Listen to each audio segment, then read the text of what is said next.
Hi everybody, welcome back. In this video, I want to talk to you about the power of content repurposing. And make sure to stay tuned because at the end, I'm going to share 4 step-by-step processes that I personally use to repurpose my content.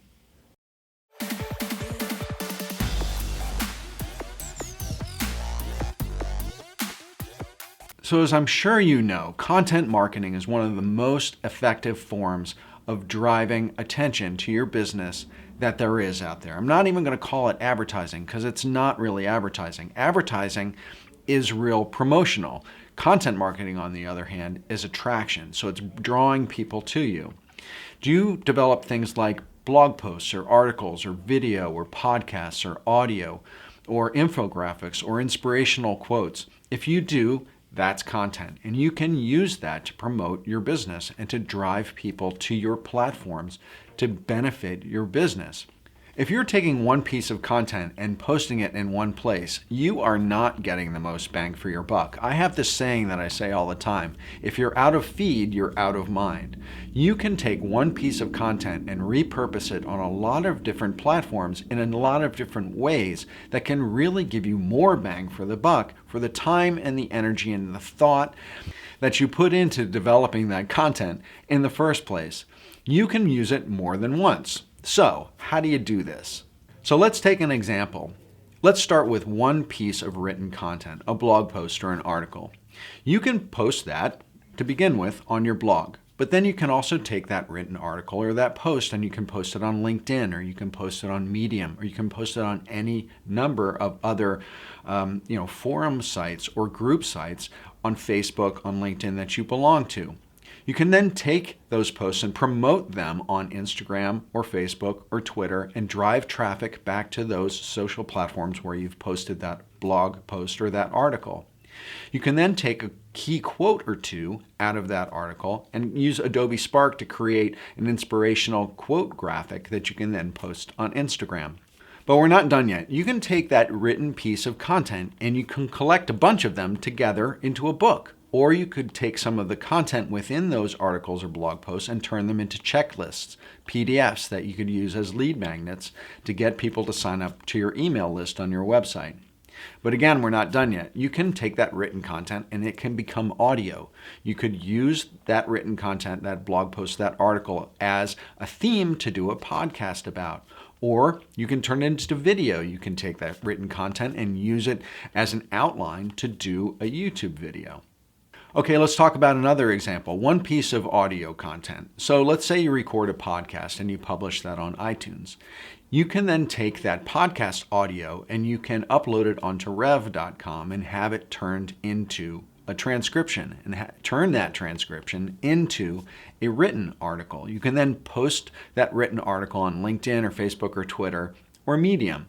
Generally, when you have a transcription done from audio content, spoken word content, whether it's a video or a podcast, sometimes that transcription doesn't read really like an article. So you have to have it rewritten to an extent so it reads more like an article, but it's an incredible starting point to get to a written piece of content from something that's originally audio. You can then take that audio and you could also post it on YouTube. You could add in some graphics or stock video footage so it's a little more interesting to listen to, but you can directly translate that audio to video. Audio can also become a graphic. So you could take some of the content within that audio and you could create an infographic around it and publish that on Instagram or Pinterest. So audio can also become social. You could take that audio transcription and then turn it into a tweet series and publish it on Twitter. So as I promised, now I'm going to share 4 processes that I personally use to repurpose my content. First of all, I start by writing a list of bullet points of speaking points that I'm going to use in order to record a YouTube video. And then I record that video and I publish it on YouTube. But then I take that video and I upload it to rev.com. I pay $1 a minute for the video and I have it transcribed to written form. I then hire a copywriter, or I myself rewrite that transcription into article form. It has to be massaged a little bit in order to be made into an article. And then maybe 2 or 3 months later, I will take that transcription, that article that I've created, and I'll publish it on philipvandusen.com as a blog post. I'll also publish it on LinkedIn, and I'll publish it on Medium. and then I will promote those posts across those social platforms on other social platforms, driving traffic back to my website, back to LinkedIn, back to Medium. Okay, so here's my actual content repurposing process number 2. I have a newsletter. It's called Brand Muse. It comes out every 2 or 3 weeks. And in that newsletter, I write a small story that's kind of a metaphor, a marketing metaphor. I will then publish my newsletter to my email list. I'll take that Brand Muse writing and I'll then turn it into a blog post for philipvandusen.com. I'll also cross-post it onto LinkedIn and onto Medium. On LinkedIn and Medium, I also generally add a new thumbnail image and maybe even images throughout the article just to make it a little more interesting and engaging. But I will repost and repurpose that Brand Muse newsletter content to different platforms to broaden its exposure. So here's my actual process number 3. As you may have noticed, I also do interviews on my YouTube channel. I call them the Brand Muse interview series.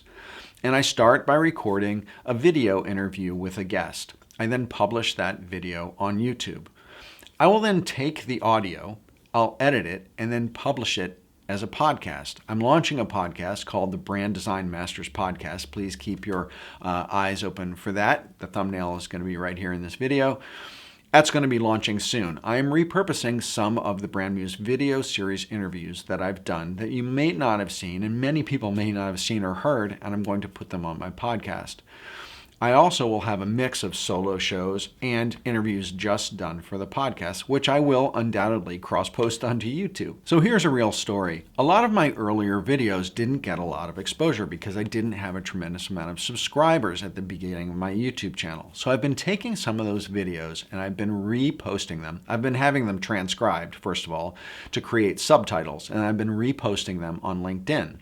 A lot of times on LinkedIn, when people are looking at the LinkedIn feed, they're not listening to the audio. So having subtitles on your LinkedIn videos is really important because a lot of people just read the content as they look at the video. But I've been reposting some older videos on LinkedIn recently, and I got some comments from people that were saying, wow, this is incredible content. Thank you so much for sharing this video. I noticed that you're recording them in a new location. Well, the fact is that the location and where I was recording them was 2 years ago, and it was in my home office rather than the office that I'm in now. And so it was actually old video, old content, but it was still incredibly relevant and really helpful to the people that saw it. So I was repurposing older content in an evergreen sort of way on a new platform and making it more easily consumable by adding those subtitles to it when I posted that on LinkedIn. So it wasn't new content, but it was new to him. It was new to those people who saw it on LinkedIn and got incredible value out of it. So here's my content repurposing process number 4. I start with a Brand Muse newsletter resource list. In my Brand Muse newsletter, I generally publish 3 or 4 resources that are either software as a service or websites or creative professional assets or fonts, all sorts of kind of interesting resources in my newsletter. And that section is always the most clicked portion of my newsletter. So I know that they're really popular.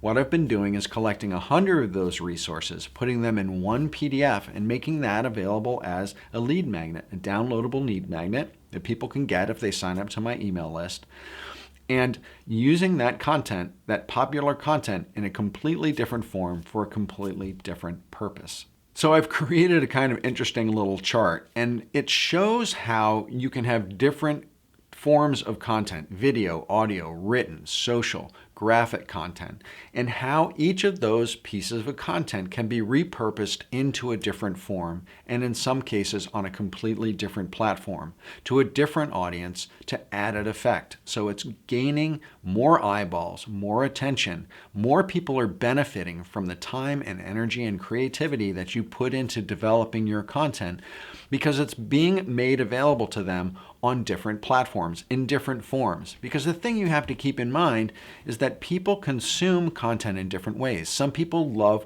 watching videos. Some people love listening to podcasts. Some people take in information better by reading it. Some people take it in better by, visually, so infographics and kind of inspirational quotes and things that are visual or graphic driven. People accept and love information in different forms. So making sure that you're taking your valuable hard worked on content and you're putting it out there in a variety of forms can benefit your audience, and they can also benefit you in terms of your visibility in what you're doing in the market to promote your goods and your services. So that's it. I hope you liked this video on the power of content repurposing. And if you did, please hit subscribe below and make sure to hit that notifications bell, because I've been going live much more frequently on YouTube, and I'd love it if you joined me there and interacted with me directly.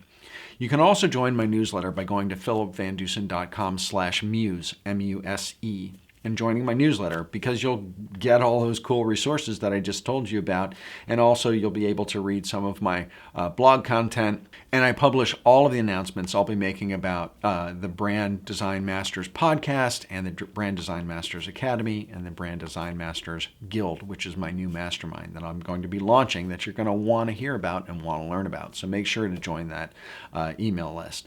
And with that, thanks again for watching. I really appreciate your viewership. And until next time, see you later.